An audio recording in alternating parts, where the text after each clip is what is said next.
I'm Jeff Hunt. He's Bill Thorpe. It's Thursday.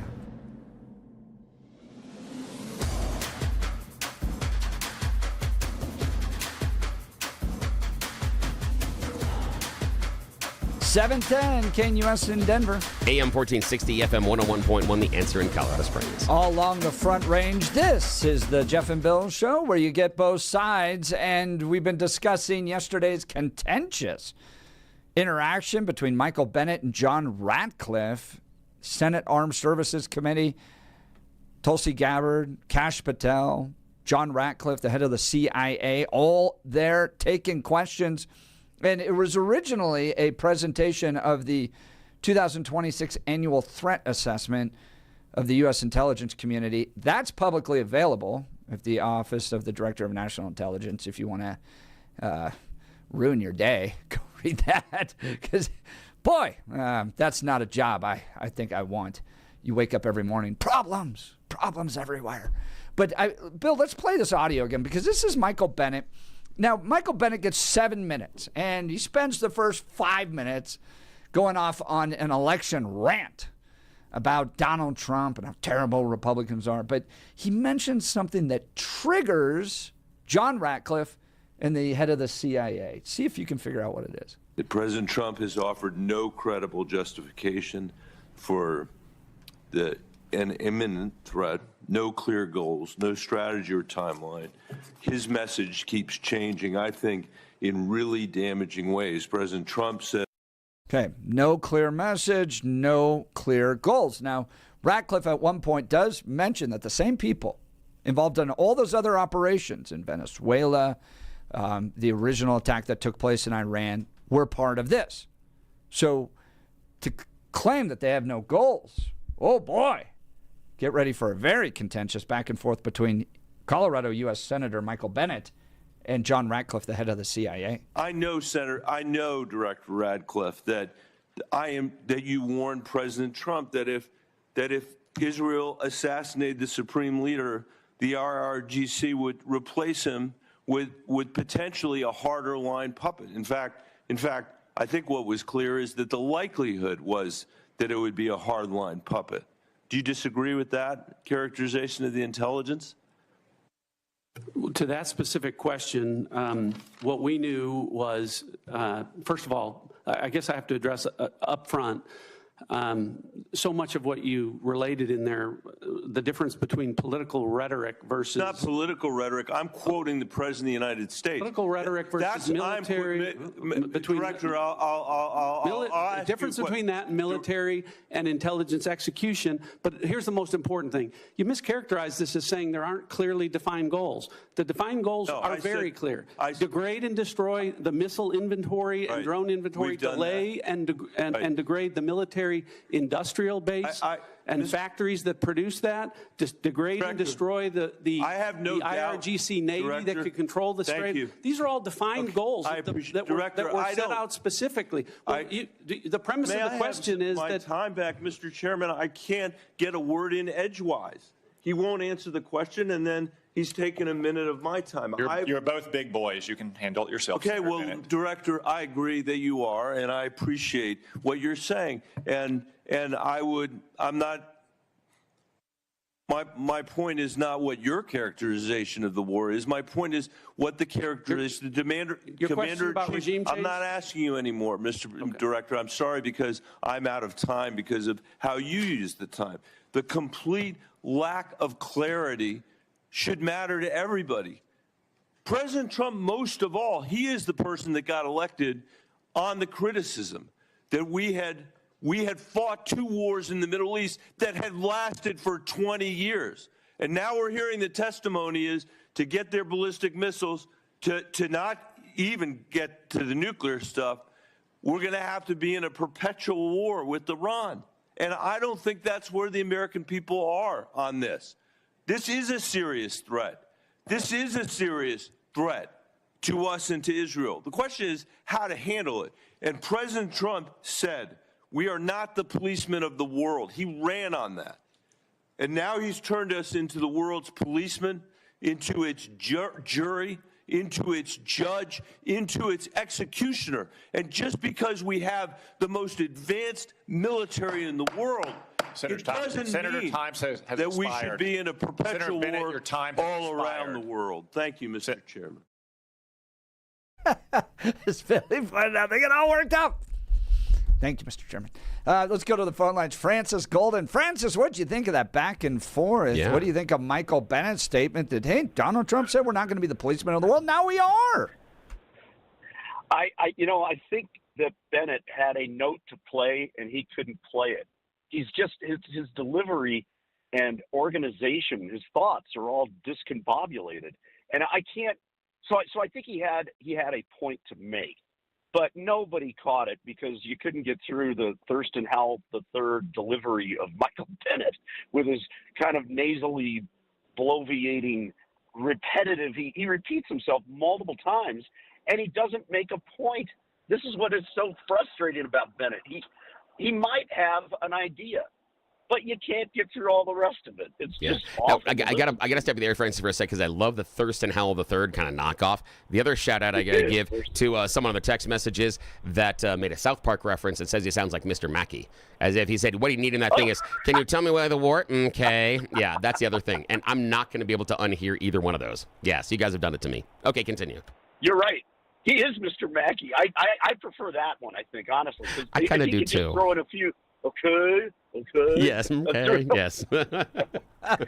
I mean, you immediately want to turn him off. Like, I just can't.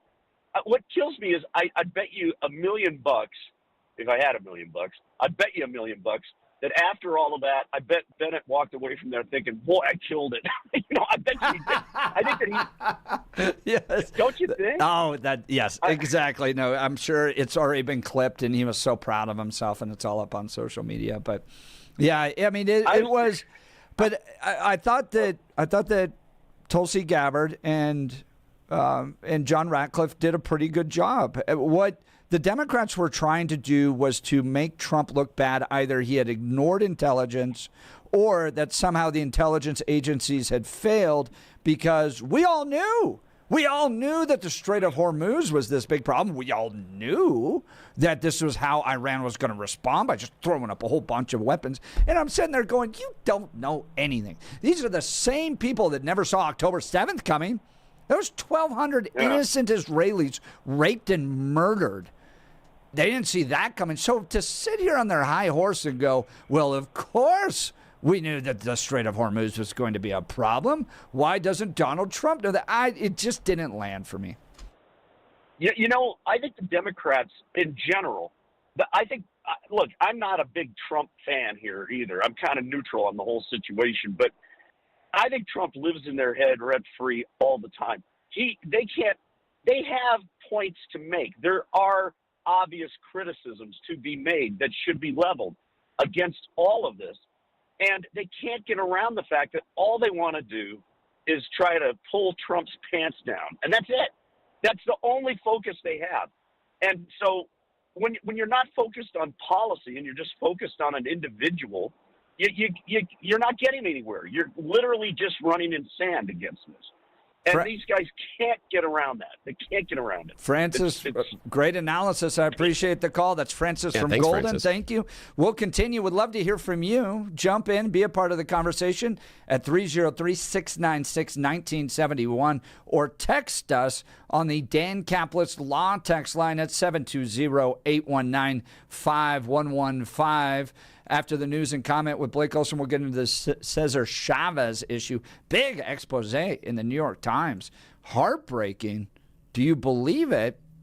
Is this a fair prosecution of a man who can't defend himself? He's dead. And is it time to do what all the libs did with the Confederate statues?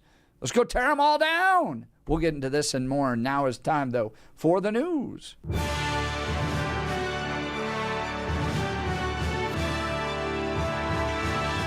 Blake Olson, news and comment.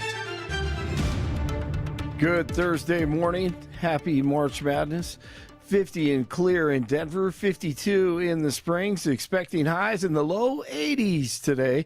Fire weather watch again. News sponsored by Pastor Camp Heating and Air Conditioning for new home heating and cooling system. Contact your Lennox dealer, Pastor Camp Heating and Air Conditioning at pastorcamp.com. Conditions apply. See dealer for details. Our top story: firefighters in Lakewood spent the night putting out a grass fire and watching for hot spots near West 6th Avenue and Indiana. Pleasant View Fire also helped out making sure the flames didn't approach the fence lines of several homes nearby. Only about an acre burned, and there's no word yet on how it started. Then in southern Colorado, evacuations are still in effect for a fire burning in Custer County, estimated at about 58 acres northwest of West Cliff. Officials say a portion of equipment shutting off led to yesterday's power outage at DIA. The nearly 2-hour outage resulted in a ground stop and impacted hundreds. I just was on a plane from Nashville, and when we were circling, they were telling us there's no power in Denver, so we're going to land. And then when we landed, they're like, take a look out the window. All these planes have been here before you. So there was about 45 planes. Xcel Energy says it was energizing a new transformer at a substation when the shutoff happened. The outage affected flights as well as trains from the terminal. Hundreds of flights were still delayed hours after the ground stop. So the company, hang on a sec here. Keep clear. Yeah. So Sorry, the company, no, I want to hear that. I want to hear that because the company, listen, I mean, it's the company just that's responsible for providing all of our energy, that has made the brilliant move of building the power lines above ground. So now we have to turn off the power. Somehow messed up the power at DIA. Oh, I'm shocked. Color me shocked. And, shocking. And Blake and Jeff and all the Jeff and Bill listeners, the one thing that we know will absolutely correct this poor management and decision-making by ESL is if we would just pay more in our bills. Yeah. If we would only pay more, I'm sure it would solve all of the problems, because no matter what happens, Excel always comes back and goes, yeah, I know, we started a giant fire. Sorry about that. Our bad. Oh, yeah, we made a pile of cash last year. We're super profitable, but give us more money. Give us more money. Exactly. What I find ironic in all this is that the greenies here in Colorado are going, you know what's going to power us into the future? Wind. We have too much wind right now. Please shut down all the power. Yeah, it is. Although, on a side note, and this is totally a tangent, but I do that all the time, is some of the countries that are seeing less impact in the current problem that we've got in Iran and the problem with the oil getting around are those that have more renewable energies. Some of those Scandinavian countries and things that have leaned into it, they're not as worried about their gas prices going up because they don't necessarily need it. I'm not saying we need to all go green. My argument always has been it's a balance, and it's the way we cut the cord to stay outside of the OPEC marketplace. You know what Europe also does? They burn their trash. Yeah. Let's go do that. I know people that had burn barrels. I've worked burn barrels. I've been there. I got, I understand the issue of not putting stuff. There are certain things you don't put in the burn barrel, but I've been there.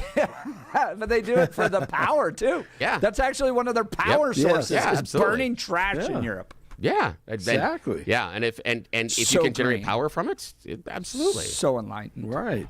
That's the whole thing. Whatever works, just as long as, taxpayers, if you can do it in the private sector, knock it out. Yeah, and it's the weird part is, and this is where it fundamentally comes from me, is the idea of diversification. That if we put too many ducks into one or two baskets, it leaves you open for market manipulation, market crashes. So diversification, the same thing when you're investing, or the same thing when you're picking, Skittles out of the bowl, because you never know when you're going to get, True. Yeah, and shout out to those people that had the jujubes back in the day, where at the theaters in the boxes, because they had the black licorice ones in there, and you couldn't see in the dark. The jujubes. I know, but you get those black licorice ones, and all of a sudden you're like, these are delicious, and all of a sudden, yeah. Good point. You couldn't see those. Yeah, why not exactly. make all of them like that? I know, why not? Oh, well, I mean, the good ones, I think I've derailed us enough. Back to you, sir. That's all right. Speaking of derailed. The doors are closing. Please. Hold on. The president says Israel attacked a major Iranian gas field on Wednesday out of anger without giving the U.S. Heads up on that. That has sent oil prices further up, and gas is still climbing right along with it. And where is Bibi Netanyahu, by the way? Plenty of rumors out there. Is he alive? Is he dead? Seen videos. Is it AI? Is it real? Who knows? Do a press conference, and then we'll know. Intelligence leaders are back on Capitol Hill to testify about threats to the U.S. National Intelligence Director Tulsi Gabbard and FBI Director Kash Patel are appearing before the House Intelligence Committee Wednesday. They faced questioning from the Senate Intelligence Committee on the war in Iran, which is in day 20. She told the committee it's up to the president to decide what constitutes an imminent threat to national security. Japan's first female prime minister will be in the U.S. today to visit President Trump at the White House. And March Madness about to tip off here. Go to Jeff Hunt on X. Go to X and then go to Jeff Hunt, and you'll see the link there. Click on it, fill out your bracket, and right now we're going to fill out, show you how quickly you can do it. I mean, you don't have to know anything about this craziness. But what I'm going to do here is I'm going to take the number one all across the board in the West, which is Arizona. And then every other game, I'm going to pick an upset. So Utah State and Villanova. Villanova is the favorite, so I'll take Villanova. And then I'll take the next game is an upset. High Point over Wisconsin. And then the next game, the favorite, Arkansas over Hawaii. And then a mild upset, Texas over BYU. And then we got Gonzaga and Kennesaw. I would actually love to see Kennesaw win that game out of Georgia. And then Missouri over Miami of Florida, not Miami of Ohio. And then we'll go with Purdue over Queens. And then in the end, I'll have Arizona winning that one. I just want to see how that one works out in this particular bracket right here, so enjoy that. The big game coming up is Troy and Nebraska. Hopefully Troy can knock off Nebraska coming up. Last night, Miami of Ohio with a big win against SMU. Miami also has 5 ball handlers as well, too. They've been adept on the perimeter. Baseline, brought the roof down! And that is what March Madness is all about right there. Nuggets lose to the Grizz on the road last night, 125-118. And Hockey Stars beat the Avs 2-1 the final in Lodo.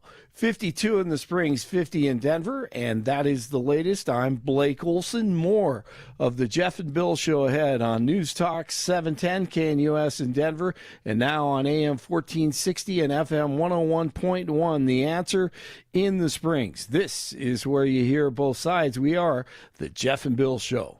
With a massive high-pressure ridge developing over Southern California and expanding into the desert states and growing north and eastward into the Rockies, through Saturday, it is going to feel like June, not March. From Denver to Colorado Springs, from Pueblo to Fort Collins, up and down the Front Range, mountains and plains, temperatures are going to soar. We're going to be in the 70s and 80s today through Saturday. Lots of sun mixed with some high, mid-level cloudiness at times. No precipitation chances through Saturday. We will cool off a little come Sunday and Monday. Sunday and Monday will bring a bit of a shift in the high-pressure ridge as it will weaken a little bit, allowing some cooler air in from the north. So Sunday and Monday, you'll notice temperatures dropping. There might even be a couple of showers. But until then, high pressure will be in complete control. With 70s, low 80s, nights mostly 40s. Meteorologist Don Day in the 710 KNUS Weather Center.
710 KNUS in Denver. AM 1460, FM 101.1, The Answer in Colorado Springs. All along the Front Range, this is the Jeff and Bill Show. The worldwide threats hearings are continuing as Tulsi Gabbard and Ratcliffe and the rest of them are now before the House Intelligence Committees. We'll have to get that audio. It'll be interesting. We'll cover that tomorrow. But the issue of Iran is the hot issue that everyone's discussing. It's affecting our prices at the gas pump. Are we reliving the war in Iraq all over again? Michael Bennett had a chance to go back and forth with John Ratcliffe yesterday. Didn't do a good job, in my mind, claiming that, yes, Iran's a serious threat. Very serious. Just not an imminent threat. Okay, Michael Bennett, well, what are we supposed to do with you and your decision-making capabilities? We're just going to allow Iran to continue to be its problems, but Israel and the United States have gotten Iran on the ropes. And Trump said, we tried to negotiate. Now's the time. Finish them off. What do you think? Let's go to the phone lines. Ralph in Colorado Springs. Good morning, Ralph. You're on with Jeff and Bill. Yeah, good morning. Yeah, good morning. Guys, we got to remember that these hearings are political performance art. For that matter, so is war. Every politician actually gets an automatic boost to his popularity in the polls if he's a commander-in-chief going to war. So I go back to Lyndon Johnson and the Bay of Pigs. Didn't exist. Colin Powell got fooled with Saddam's WMD. I think the question we really got to ask ourselves is the timing on this. And I've said this from day one. I think the problem here is the polls for the 2026 election. Excuse me. Trump took a look at them and decided, oh my God, I may not be able to hold on to Congress and the Senate. Ergo, what does he do? The automatic thing that every American politician does, go to war. Now I think we got our foot in it. That John Wayne seems to be the image that Donald Trump is trying to project. Again, it's all political performance art, but he's now John Wayne. Well, the only problem with John Wayne is John Wayne was a Hollywood star. Everybody else went to World War II, Jimmy Stewart and others. However, Trump stayed home and made a bunch of money. And that, I think, is a problem here, that you've got people who are questioning this, who have been in it. And quite frankly, I don't trust anyone whose ass has not been on the line. Excuse my French if you have to blip me on that one. No, that's cool.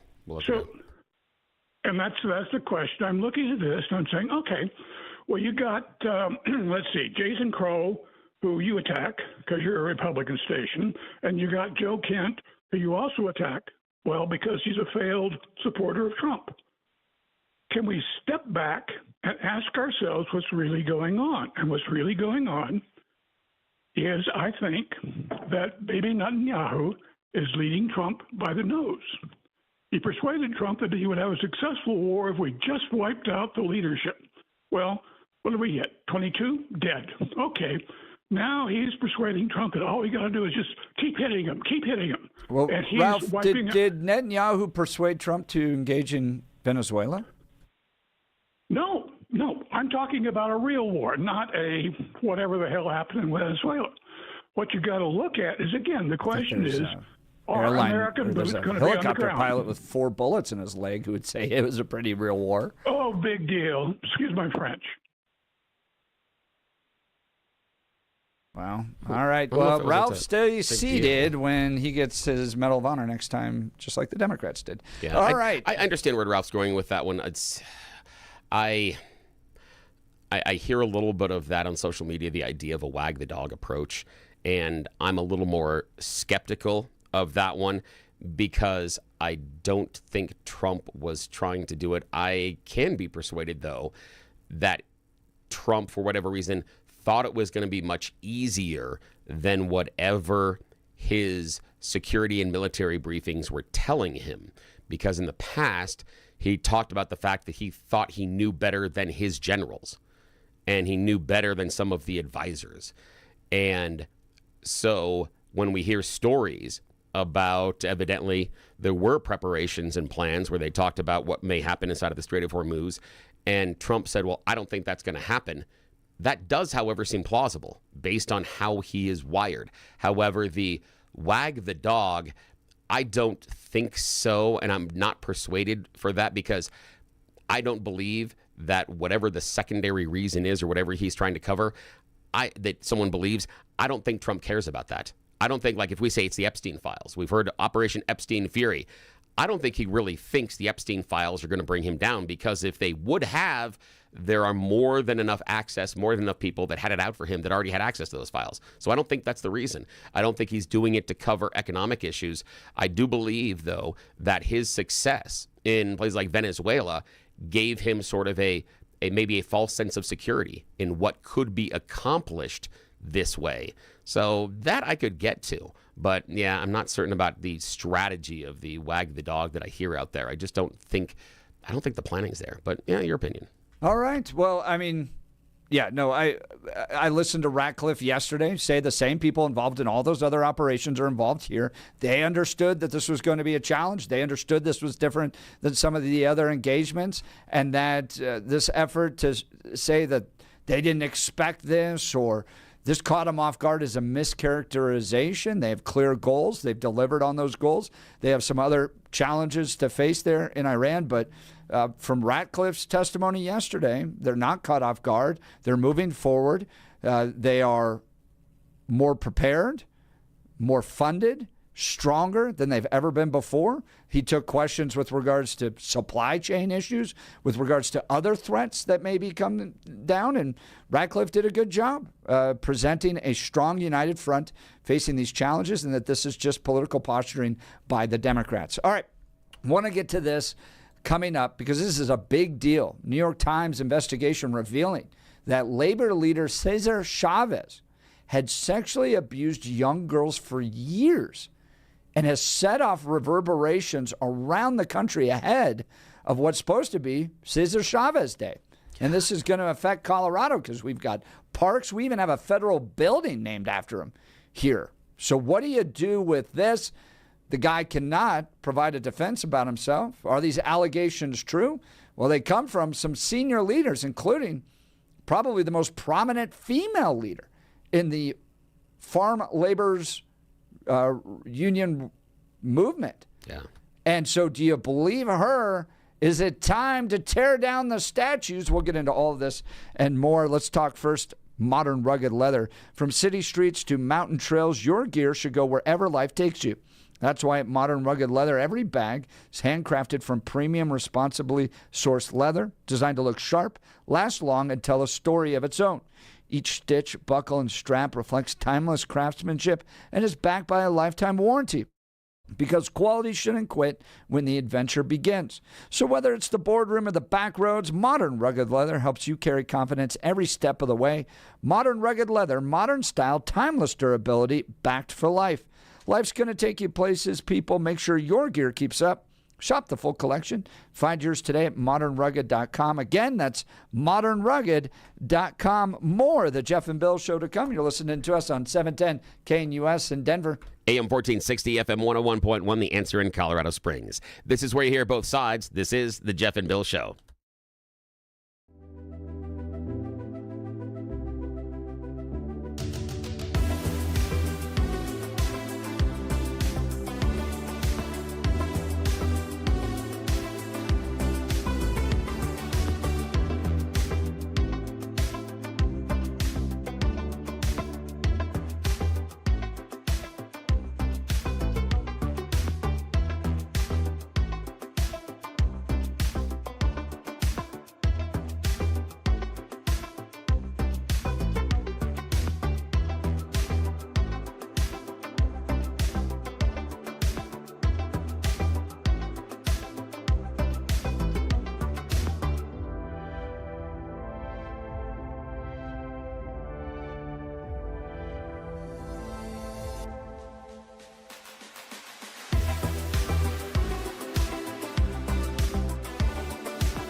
710 KNUS in Denver. AM 1460, FM 101.1, The Answer in Colorado Springs. All along the Front Range, this is the Jeff and Bill Show where you get both sides. And boy, good night. This is a tough one. We're going to give folks a heads up on this.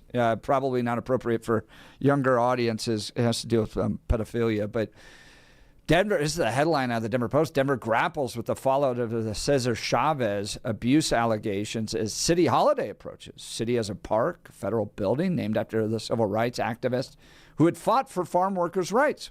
There's a big piece in the New York Times.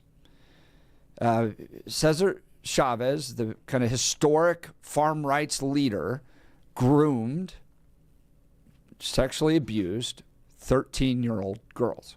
Multiple allegations, multiple people over multiple experiences talking about this. And he went on to even be claimed that they're one of the female leaders of this movement, probably one of the most prominent ones, claimed that she was raped by him. Yeah, and her statement about it is, that's a rough one. That's a rough one. Because she says basically that she's 90 right now. She's like, for so many years, she kept this secret because she felt the cause was more important. Now, she was assaulted by Cesar Chavez, as her allegations, twice. Both encounters resulted in children, and she placed them with other families, didn't raise them as her own. That's right. And the fact that she says that she kept the secret in order to further the cause, that's a tough one, because think about that burden that she had to carry for decades, not only while he was alive standing there, but seeing as all of these monuments and celebrations were erected and enacted, that she knew this dark side.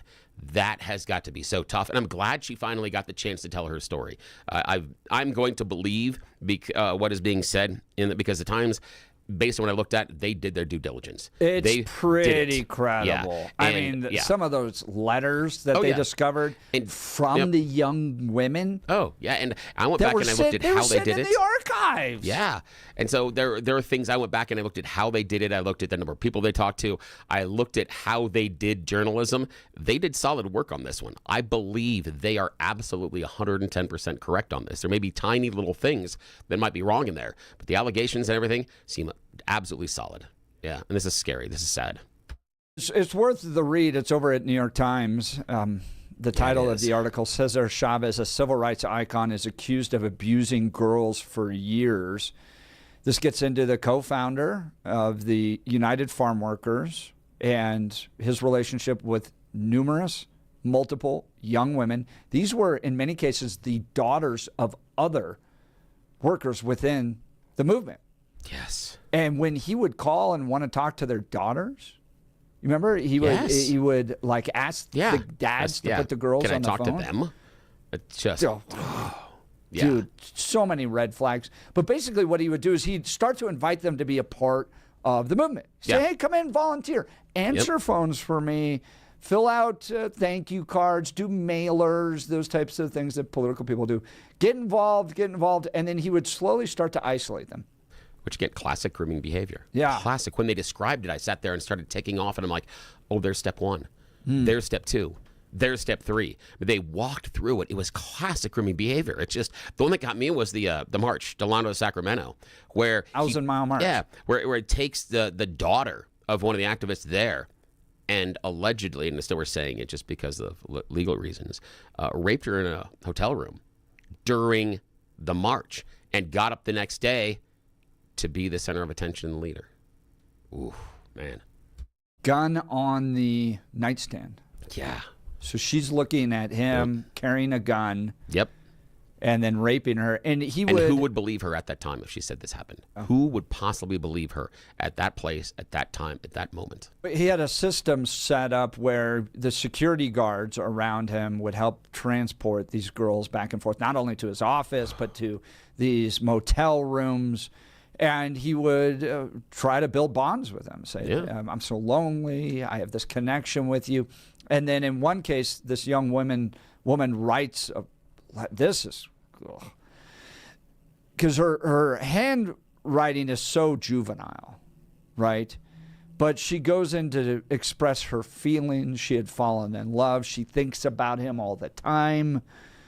And it's written on essentially late middle school, early high school girl stationery. Right? It's like what someone would write to a crush. Yeah. Except this guy's in his mid-40s at this point. So, terrible stuff. I'm with you. In all likelihood, it's accurate that this took place. But there's so many things here, Bill. First of all, do you put any responsibility at all on the women, particularly the adult women that were raped, that allowed this to continue, but buried it for the, quote, greater good of the movement? Do they have a responsibility to come forward? This guy's a predator. He ruined the lives of many girls. Some of these girls went on to have addiction issues, broken relationships. Did they have a responsibility to raise the red flag years, decades ago in what could have protected these young women? That's a hard one. I do think they have a responsibility, but it's kind of that conversation where we talk about, and I think Peter Boyles, Denver radio legend, friend of the show, says a lot that they were the men and women of their times. And in part, when we critique the behavior, we do have to look at it at what the social situation was at that time as well. And the allegations by these young women, and even in some cases grown women, the idea that they would be believed, they would be seen very, very skeptically. The idea that any of them would be prosecuted is slim or none unless they had really, really good evidence, and they're not going to have it with these young girls. So I do think that they should have spoken up, but as much as it hurts me to say so, I understand why they didn't, because if the society is showing you examples of, one, this being okay, and two, not taking these allegations seriously, then why even raise your voice? And this is a time in which this is going on where women were not mainstreamed into many workplaces. And if they were sidelined in certain areas and often viewed as sexual objects inside of the office. It would not be unusual for a woman that is working in an office setting at this time to have the males in that building not only make comments about her body parts, comments about whether or not they would like to be intimate with her, but also feel free grabbing those body parts they may be interested in and possibly even kissing them in the office. And so that's the society and the culture that existed at the time. So when these women would speak up, how would their voices have been viewed?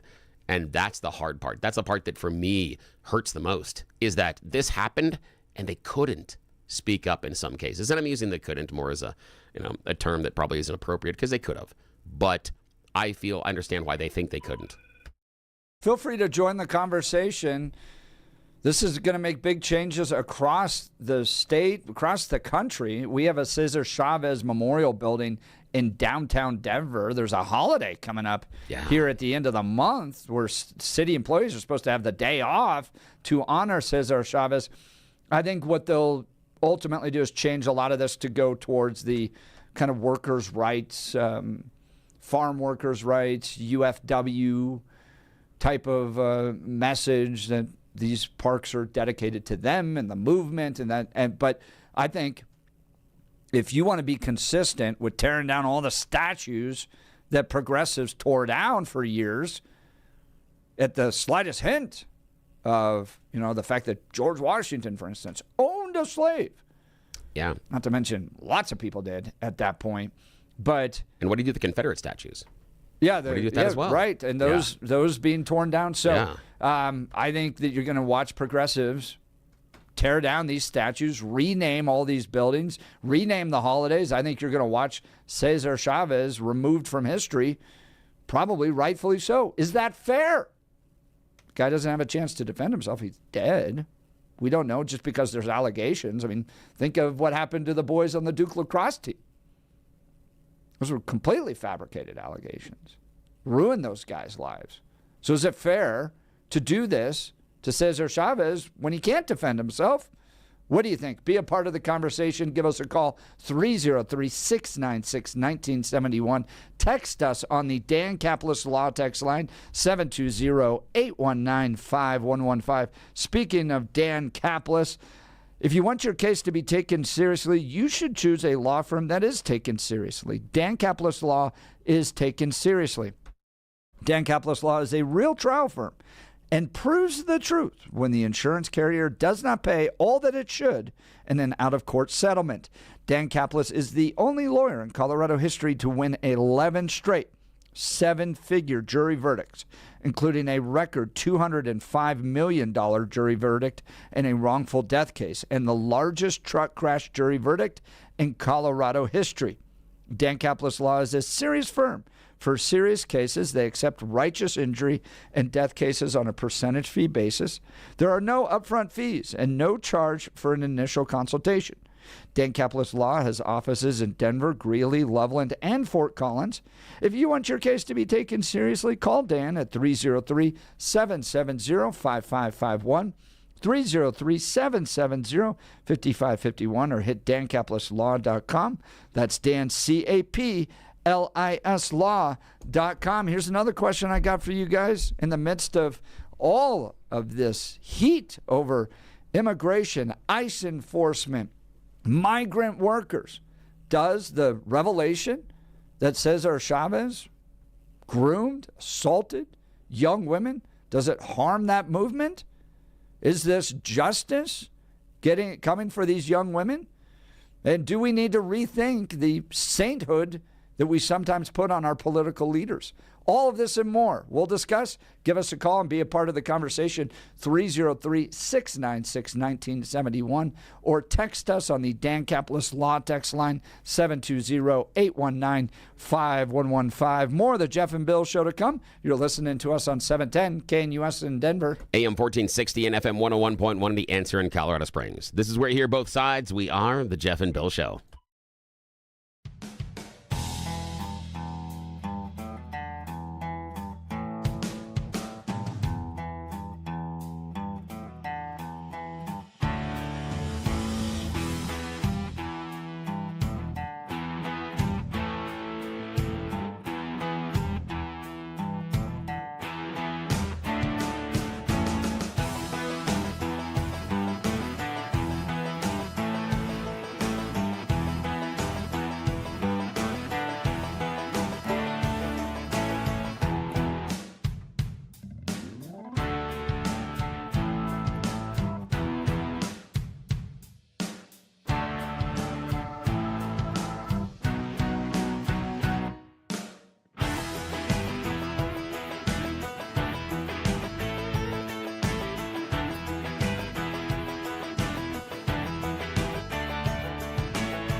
710 KNUS in Denver. AM 1460, FM 101.1, The Answer in Colorado Springs. All along the Front Range, this is the Jeff and Bill Show, where you get both sides. We're talking Denver, Colorado, the nation, grappling with the fallout of the Cesar Chavez abuse allegations detailed in the New York Times. Allegedly, terrible predator grooming these young women that were activists, parts of his community, 13 years old, sexually assaulting them, other people that worked in the movement, having 8 kids with his wife, but then 2 other kids with, I think, 2 other women, at least 1 other woman, that were of age that he had relations with, but essentially sexual predator.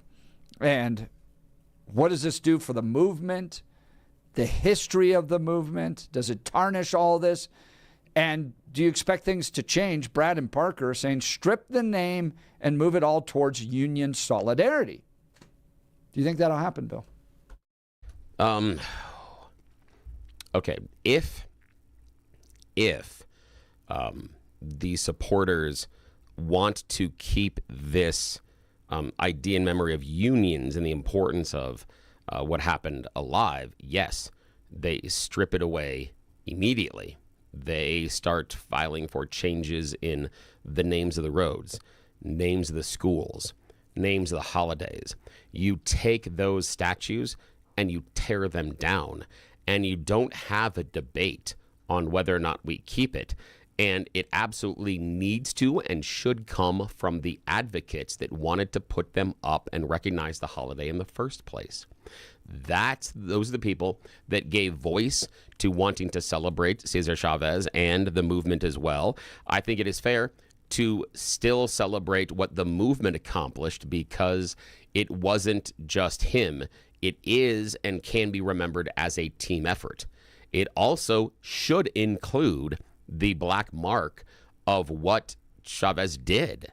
And so I think both things can be true, that we can honor what the group did together. And if I was going to start game planning it, and I forgot her name, but the partner that we referred to earlier, who's 90 years old, that just came forward with the allegations of twice being raped and having 2 children fathered by Cesar Chavez during this, and she was there on the march and everything else, she would be one of the people I would start elevating. I would start elevating her name, her work, and putting Chavez as part of the group rather than the focal point. That's where I would go with it.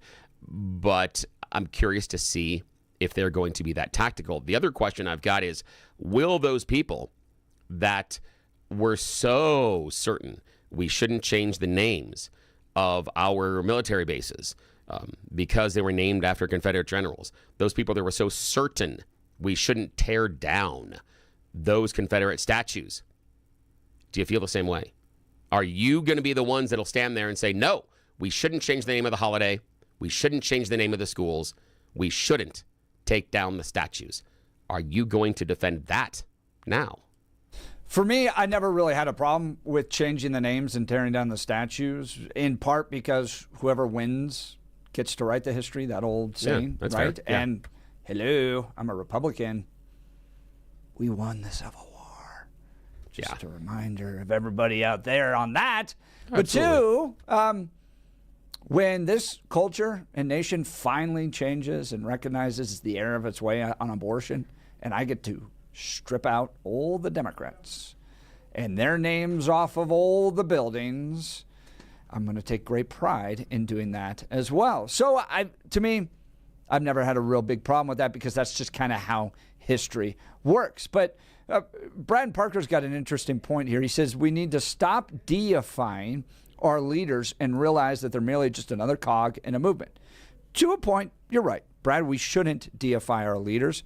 But at the same time, I think we should hold them to a high standard. And I just want to remind people, in light of this scandal, there are leaders out there that live above reproach.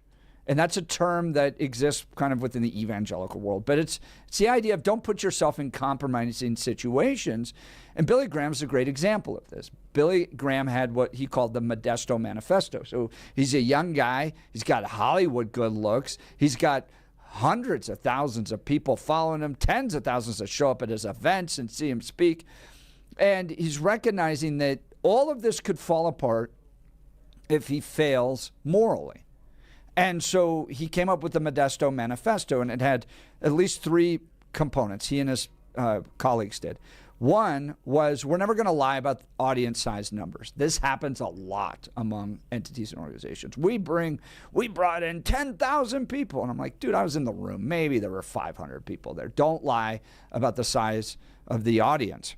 Number 2, his financials were always available. You could show up at the Billy Graham Evangelical Center and go through his financials, see where all the money was spent. But then 3, he was never alone with a woman that wasn't his wife. I think we should expect our leaders to live out with that type of integrity. We're looking to you to be leaders, live with integrity.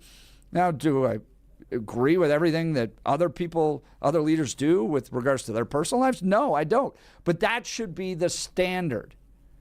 Live like that, and what happens when you die? You're not going to have your name stripped off of stuff with all these allegations that come out because you lived above reproach. So we'll continue the conversation. Be a part of it. You're listening to the Jeff and Bill Show, News Talk 710, KNUS in Denver. And on AM 1460, FM 101.1, The Answer in Colorado Springs. This is where you hear both sides. What would you say to us putting a casino in your pocket? We're talking about that next. Jeff and Bill Show.